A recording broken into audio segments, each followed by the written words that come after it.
노아 홍수 이야기는 모르는 사람들이 없습니다. 교회에 나오지 않은 사람들도 이 이야기는 대충 압니다. 영화로도 몇 번 만들어졌어요. 그 이야기가 창세기 6장에서 9장에 나옵니다. 상당히 길죠. 거의 4장에 걸쳐서 이 이야기가 나옵니다. 창세기 2장은 그 이야기를 아주 세밀하게 이렇게 묘사했습니다. 그 줄거리는 비교적 간단합니다. 40일 동안 밤낮 가리지 않고 비가 내렸다고 그래요.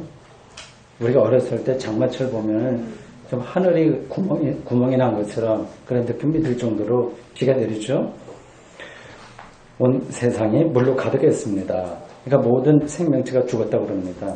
물고기는 물론 살았겠죠. 근데 모든 게 죽었다고 하는 걸 거기서 강조하고 있는 거예요. 다행스럽게도 노아는 큰 배를 만들어서 그 식구들 몇 사람하고 또 방주에 태운 그러한 짐승들 그렇게 몇몇이 살아날 수 있었습니다. 이제 그걸 이제 방주라고 보통 이야기합니다. 근데 이런 이야기를 들으면 그 역사적 사실이냐 아니냐 이렇게 논란이 있습니다. 근데 말이 되지 않는다 그렇게 생각하는 사람들도 많이 있어요. 당연합니다. 아무리 그 사람들이 악하다고 하더라도 하나님께서 모든 사람들을 멸절시킨다? 이건 말이 안 되는 거죠. 거기에는 어린아이들도 있을 텐데 여러분도 어떻게 생각하십니까? 노아 가족 외에는 모두가 죽었다고 생각할 수 있습니까? 이건 상식적으로 말이 되지 않는 이야기예요. 그런 얘기를 듣고 어떤 사람들은 이건 다 하나님의 주권이니까 우리가 옳다 그렇다 따질 게 없다 그렇게 말하는 사람들도 있습니다. 창조 과학계류에 속한 사람들, 진화를 부정하는 그런 사람들은 이건 역사적 사실이다. 그래서 때에 따라서는 심지어 이 노아 방주에 파손된 거, 어디 아라랏산 어디에 있을 테니까 탐사하겠다 해서 펀드를 모집해서 떠나기도 합니다. 좀 사실은 근거가 없는 이야기예요. 물론 그분들은 나름대로 고생물학하고 지질학 이런 몇 가지 근거로 이게 역사적 사실이라고 얘기하지만 이거는 역사적이냐 아니냐하고는 상관없는 문제입니다. 이 노아 홍수와 같은 이야기는 성서만이 아니라 다른 고대 문서에 여러 군데 나옵니다. 그럴 수밖에 없죠. 고대인들에게 이 대홍수라고 하는 것은 아주 엄청난 경험이에요. 보통 말해서 뭐 트라우마 같이 민족적인 인류 역사에서 그런 경험들이었습니다. 이집트의 그 나일강 유역에는 이 홍수가 늘 일상적으로 범람했습니다. 그렇게 이스라엘 사람들이 거기서 몇백 년 살았잖아요. 그러니까 그런 이야기를 잘 알고 있었습니다. 유프라테스 강하고 티그리스 강 유역에 바벨론 문명이 꽃피운 거 아시겠죠? 이제 그러니까 거기에서도 이스라엘 사람들이 포로로 잡혀가기도 하고 거기서 몇십 년 살았고요. 그 전에 이제 아브라함이라든지 그 조상들이 다 그 출신들이에요. 그러니까 그러한 그 바벨론에 있었던 대홍수 이야기를 전해 듣고 잘 알고 있었어요. 그러한 이야기를 이스라엘 사람들은 자신들의 신앙에 적용시켜서 지금 쓴 겁니다. 그러니까 이 노아 홍수 이야기는 역사적 사실이냐 아니냐는 그 논란이 중요한 거 아니고요. 그러면 소모적인 논쟁에 불과한 거고 이 이야기를 통해서 성서 기자들이 말하려고 하는 신앙의 핵심이 뭐냐. 손가락을 보는 게 아니라 달을 보는 게 중요하다고 하는 거죠. 보통 노홍수 이야기를 사람들이 이렇게 교훈적으로 받아들입니다. 그 방주가 바로 오늘날의 교회다. 그러니까 이 세상을 악하고 심판받을 테니까 방주에 들어온 노아 가족만 구원받은 것처럼 교회에 들어오면 구원받는다. 그런 이야기로 해석하곤 합니다. 이게 틀린 건 아니지만 옳은 것도 아닙니다. 그건 수준이 낮은 그런 성경 읽기입니다. 이 노아 홍수 이야기에서 우리가 주목해야 될 관점은 두 가지입니다. 하나는 대홍수의 불가피성에 대한 신학적인 동기, 모티브, 신학적인 동기예요. 이게 왜 일어나야만 됐느냐고 하는 그런 신학적인 이유입니다. 창세기 6장의 설명에 따르면 하나님께서 노아를 불러서 방주를 짓고 등등 여러 가지 이 명령을 내리십니다. 그런데 그 이야기를 하기 전에 성서 기자는 그런 이야기를 본격적으로 거론하기 전에 세상의 악에 대해서 준연하게 비판, 평가 합니다. 창세기 6장 5절과 6절은 다음과 같습니다.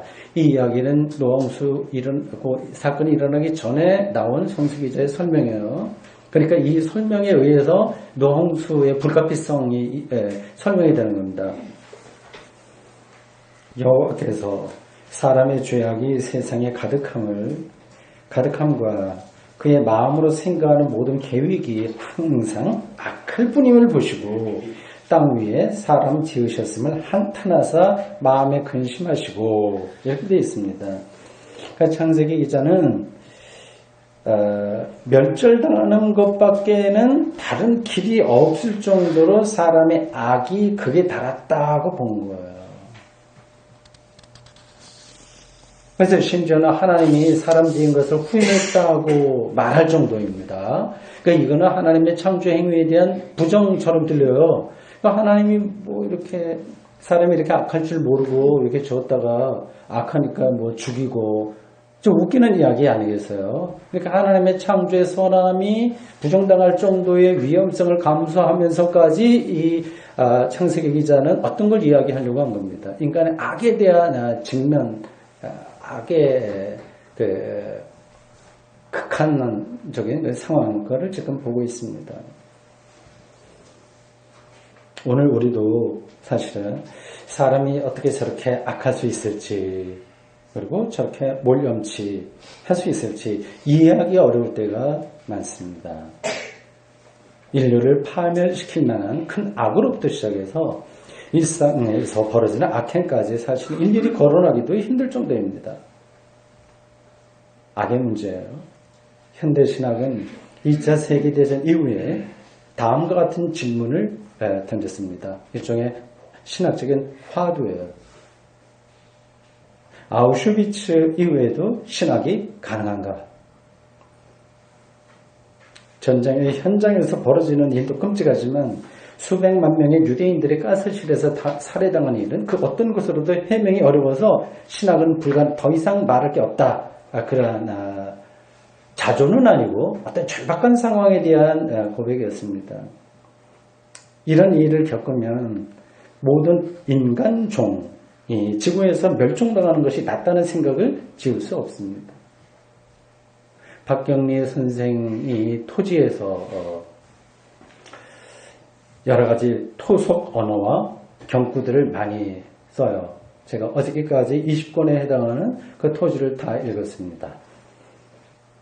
그 토속 경구 중에 하나가 하늘과 땅이 딱 붙어버렸으면 좋겠어. 뭐 이러한 표현입니다. 그 경상도 통영 그 사투리로 하는데 똑같이 제가 할 수는 없네요. 하늘과 땅이 딱 붙어버렸으면 좋겠다. 그럽니다. 일본의 식민 지배와 거기서 벌어지는 온갖 악행과 그것으로 인해서 벌어지는 불행 앞에서 조선의 민중들은 하늘과 땅 사이에 사는 모든 인간이 없어졌으면 좋겠다. 그렇게 표현한 겁니다. 고대 유대인들 역시 하나님의 창조를 기본적으로는 크게 긍정하면서도 인간들에 의해서 벌어지는 악행을 두 눈 뜨고 볼 수가 없었습니다. 그래서 창조 능력이 부정당하는 위험성을 감수하면서까지 대홍수 이야기를 선포할 수밖에 없었습니다. 이게 이제 노홍수 이야기를 읽어야 될 첫 번째 관점이고요. 두 번째 관점은 대홍수로 인한 대참사 이후 하나님께서 어떤 조치를 취했느냐 하는 것입니다. 그 내용이 노아와 설화가 끝나는 창세기 9장 8절에서 17절에 나옵니다. 하나님은 이제 홍수로 더 이상 세상을 멸하지 않겠다. 그렇게 노아와 약속을 맺으십니다. 우리말 성경에는 언약을 맺었다. 그렇게 번역되어 있어요. 마틴 루터는 이 약속, 언약 이것을 독일어 분트라는 단어로 번역했습니다. 이 분트는 약속, 언약 뭐 그런 뜻도 되지만 계약이라는 뜻이 강합니다. 이쪽 지역 나라와 저쪽 지역 나라가 같이 연합해서 연방 국가를 세우는 뭐 그런 때 이제 분트 이렇게 단어를 써요. 약속, 언약, 계약은 다 비슷한 뜻입니다. 오늘 본문에 언약 그리고 약속이라고 하는 단어가 몇 번 나올까요? 성경 퀴즈처럼 제가 질문해 볼까요? 몇 번 나올까요? 수없이 반복됩니다. 7번이나 나와요. 대표적으로 11절은 다음과 같습니다. 내가 너희와 언약을 세우리니 다시는 모든 생물을 홍수로 멸하지 아니할 것이라. 땅을 멸할 홍수가 다시 있지 아니하리라. 이와 같은 문장이 오늘 우리 성경 봉도 한 청년을 통해서 우리가 들었습니다만 아주 지루할 정도로 반복해서 비슷한 것들이 나와요. 창세기 2장은 이러한 글쓰기 방식으로 하나님이 약속의 하나님이라고 하는 사실을 강조한 겁니다. 이 약속의 증거는 무지개였어요. 13절에 이르기를 내가 내 무지개를 구름 속에 두었나니 이것이 나와 세상 사이의 언약의 증거니라고 했습니다. 영롱한 빛을 내는 무지개는 사람이 만들어낼 수 없는 거예요. 하나님의 초월적인 능력을 가리킵니다. 이렇게 내 약속이 분명하다. 실시비비의 대상이 아니다. 그걸 뜻하는 겁니다. 그리고 이 무지개는 히브리어로 전쟁 무기인 활을 가리키기도 합니다. 그러니까 무지개와 활이 똑같은 단어예요.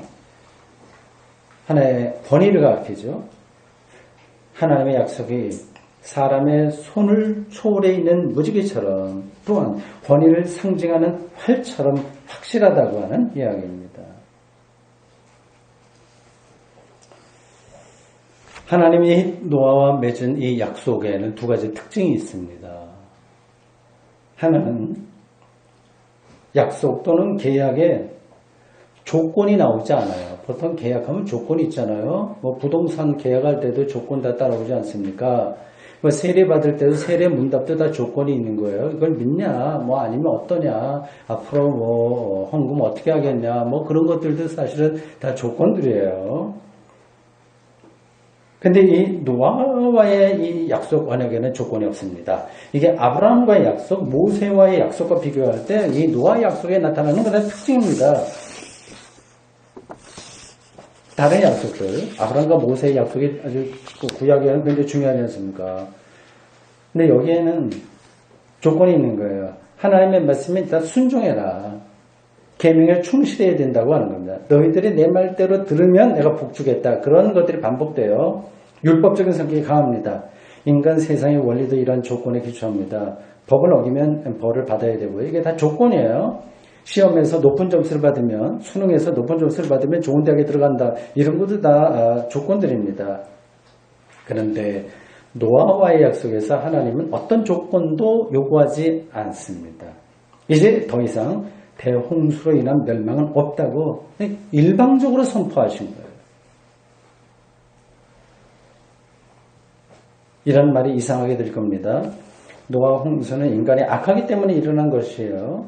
앞으로 대홍수가 없을 것이라고 하는 약속은 그렇다면 인간이 악을 저지르지 말아야 이게 유효한 거 아니겠습니까?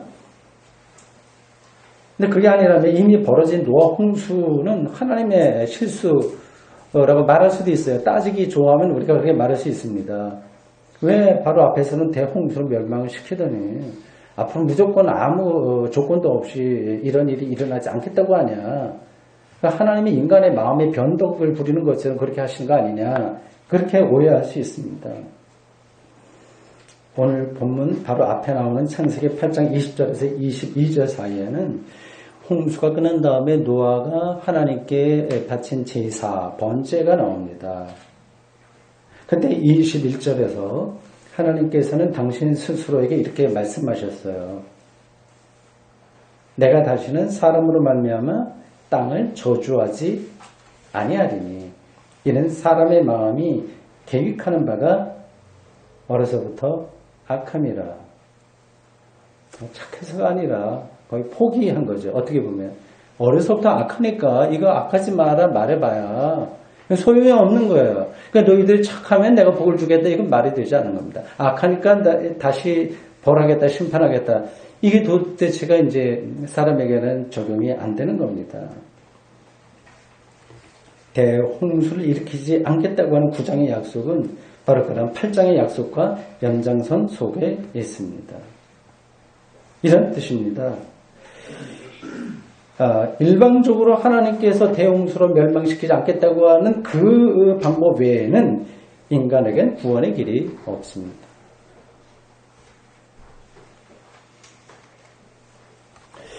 노아와 맺은 약속의 두 번째 특징은 이 약속의 대상이 노아나 노아 가족만이 아니라 모든 사람이라고 그랬어요. 모든 사람, 더 나아가서 모든 생물이라고 하는 사실입니다. 9절과 10절이 다음과 같습니다. 내가 내 언약을 너희와 너희 후손과 너희와 함께한 모든 생물 곧 너희와 함께한 새와 가축과 땅의 모든 생물에게 세우리니 방주에서 나오는 모든 것 곧 땅의 모든 짐승에게입니다. 고대 유대인들의 영성이 심오하다고 하는 것을 여기서도 다시 한번 확인할 수 있네요. 하나님의 관심은 사람만이 아니라 사람을 포함한 지구의 모든 생명체입니다.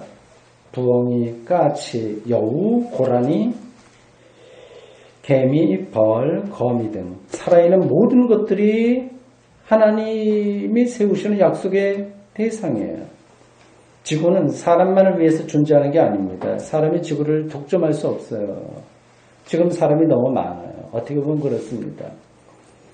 사람도 지구의 손님이고 독수리도 손님입니다. 손님으로서 모든 생명체는 지구에서 더불어 살아가야 합니다.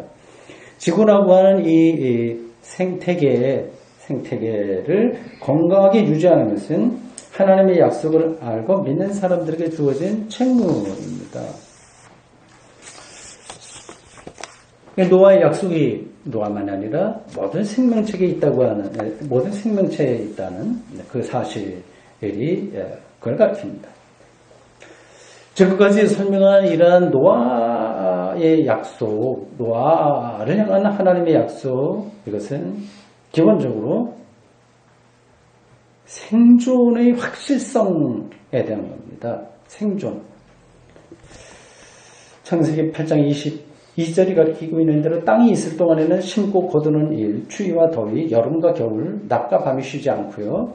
창세기 9장 11절이 가리키고 있는 대로 더 이상 홍수는 일어나지 않을 것입니다. 이러한 약속은 인류를 비롯한 모든 생명체의 생존을 보장하겠다고 하는 약속입니다. 이 생존에 대한 전적인 신뢰가 유대인들의 신앙이었어요. 거기에 눈 뜨는 것이 하나님에 대한 인식입니다. 유대인들은 그런 신앙을 40년 광야 시절에서 확실하게 경험했습니다. 척박한 광야에서 유목민으로 살아가면서 그들은 만나와 메추라기 그리고 물을 공급받을 수 있었습니다. 생존의 최소한의 조건입니다. 그러니까 광야에서의 삶은 상상이 가시죠? 어떤 건지요? 노마드, 유목민, 유랑인입니다. 풍요롭지는 않으나 최소한의 생존은 보장되었습니다. 그래서 고대 유대인들은 이 광야 시절에 가장 풍성한 신앙과 영성을 경험할 수 있었습니다. 이런 것들을 종교적인 덕담으로 생각하시나요? 사회과학적으로도 아니면 심리학적으로나 그런 점에서도 이것은 분명한 사실입니다. 생존의 확실성을 확신할 수만 있다면 지금 인간 사회에서 벌어지는 갈등과 다툼 이런 것들이 상당한 부분에서 해결될 겁니다. 문제는 그 생존의 확실성에 우리가 천착하지 못한다는 데 있습니다. 현대인들은 생존이 아니라 또는 존재, to be가 아니라 더 많은 것을 소유하는 것에 너무 신경을 많이 쓰기 때문에 실제로는 옛날에 비해서 훨씬 풍요롭게 살면서도 오히려 더 불행합니다. 그래서 폴 틸리가 존재의 용기를 얘기하는지 모르겠습니다.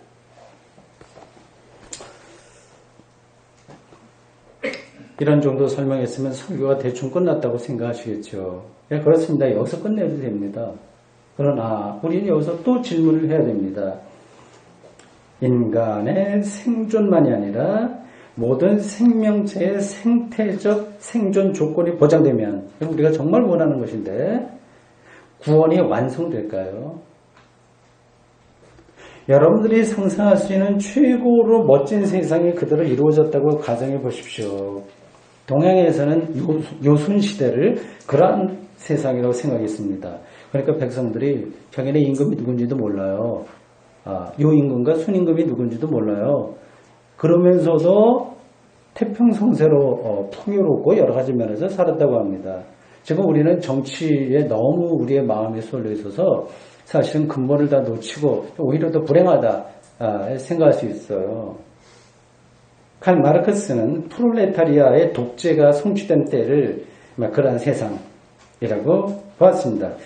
아무런 근심과 걱정이 없을 정도로 모든 생존 조건이 갖춰진 그런 세상은 오기도 힘들거니와 설령 왔다고 하더라도 구원이 완성되지는 못합니다. 왜냐하면 그 모든 것들은 다 지나가는 것이기 때문입니다. 그걸 구원이라고 여긴다면 우리는 지나가는 것들과 함께 사라지고 말 겁니다. 우리 기독교인들은 전혀 새로운 차원의 약속을 받은 사람들입니다. 그걸 알고 계시는지요? 예수 그리스도를 통한 약속입니다. 그것은 노아 홍수 이야기에서 주어진 것과는 완전히 다른 차원의 약속입니다. 그 사실을 오늘 제2 독서인 베드로전서 3장 18절에서 22절이 전하고 있습니다. 그 본문에 노아 홍수 이야기가 다시 나옵니다. 우리는 교회력에 따라서 성서를 읽고 있습니다. 노아 홍수의 물은 기독교의 세례와 영적으로 같은 의미라고 설명 베드로 선생이 하고 있습니다. 노아 홍수 때는 8명만 구원받았다고 그렇게 또 구체적으로 얘기하네요. 노아 부부하고 아들 3명 부부들입니다. 그러나 세례를 받은 사람들은 모두가 구원받습니다. 그 근거는 예수님의 부활입니다. 부활을 통해서 예수님은 사람들을 구원할 수 있는 능력을 갖게 되었습니다. 그 베드로의 설명을 제가 여러분들에게 대신 전하는 겁니다. 그 사실을 베드로전서 3장 22절이 이렇게 말합니다. 그는 하늘에 오르사 하나님 우편에 계시니 천사들과 권세들과 능력들이 그에게 복종하느니라. 귀에 들어오시나요? 이런 설명이요. 복잡한 것처럼 들리죠? 이 단어 자체가 그렇습니다. 실감이 나지 않는다고 생각하는 분들도 계실 거예요. 부활, 승천, 하나님 우편, 천사, 권세, 능력 이게 도대체 무슨 말이냐 하고 말이죠. 신약성경은 2000년 전의 문서입니다. 그 당시에는 아주 실감 있게 들렸던 말들도 오늘 우리들에게는 전혀 그렇지 못할 수 있습니다. 시간과 공간의 차이도 있어서 그렇지만 영적인 깊이의 차이로 인해서 본문을 따라가지 못할 때가 많습니다. 안타까운 일이죠. 저는 이러한 단어들이 무슨 뜻인지를 여기서 다시 일일이 설명하지 않겠습니다. 전체적으로 묶어서 이렇게 정리하겠습니다. 이 말씀은 예수 그리스도를 통해서 우리가 생명의 비밀에 참여하게 되었다는 사실을 가리킵니다. 이 세상에서 단순히 생존을 보장받는데 말하자면 이 세상에서 천년만년 잘 먹고 잘 사는 그러한 데에 머무는 게 아니라 종말에 밝히 드러날 궁극적인 생명에 참여하게 되었다는 겁니다. 예수 그리스도를 통한 하나님의 약속이 바로 그것입니다. 이 약속도 노아의 약속처럼 두 가지 특징이 있습니다. 연결해서 생각하실 수 있으시죠? 첫째는 조건을 요구하지 않습니다. 그러니까 예수 믿고 구원받기 위해서는 거짓말하지 말아야 돼. 뭐 이런 조건이 없습니다.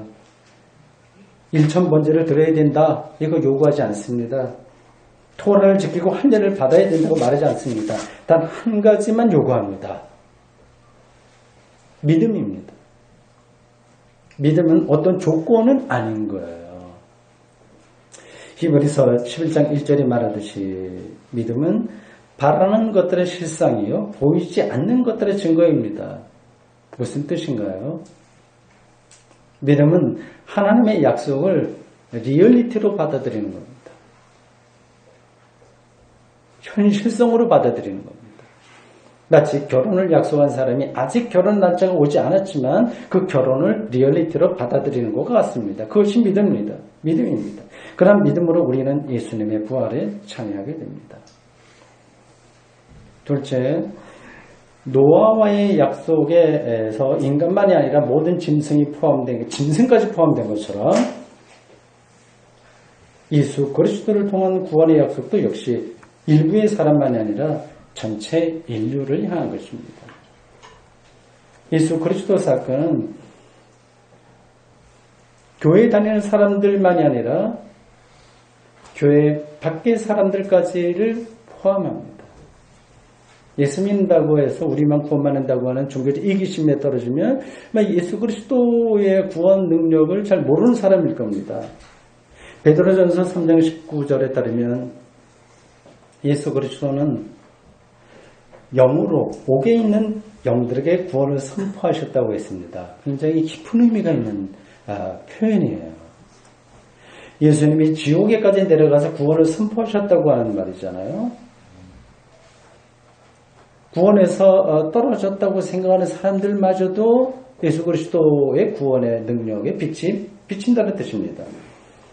태양이 착한 사람이나 악한 사람이나 예수 믿는 사람이나 믿지 않는 사람이나 구별하지 않고 비추듯이 예수 그리스도는 모든 인류가 구원받을 수 있는 하나님의 약속입니다.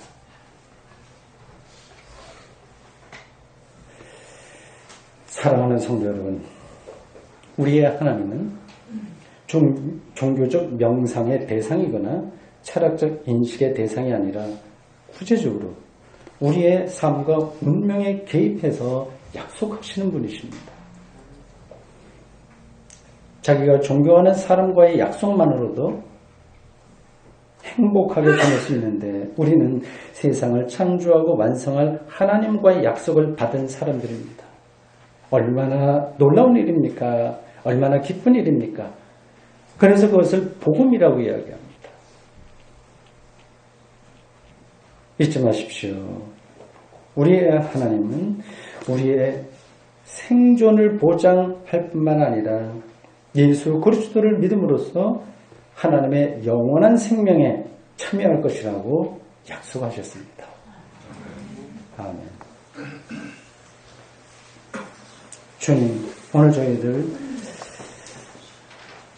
고대 유대인들이 역사적인 경험을 통해서 보존해서 우리들에게 전해준 노아 홍수 이야기와 또 그것에 대한 베드로 선생의 설명 등등을 통해서 하나님이 약속의 하나님이라고 하는 사실을 다시 한번 귀담아 들었습니다. 우리의 행동과 태도와 우리의 도덕성과 우리의 종교심이 아니라 하나님의 일방적인 그러나 이 세상의 모든 것들을 판단하시고 계획하고 완성하실 그분의 뜻에 따라 약속해 주셨습니다. 주님, 그 약속의 근거에서 오늘의 이 비루한 비참한 그리고 어둠과 같은 세상에서 빛을 바라보며 살아가도록 저희를 붙들어 주십시오. 예수님의 이름으로 기도합니다. 아멘.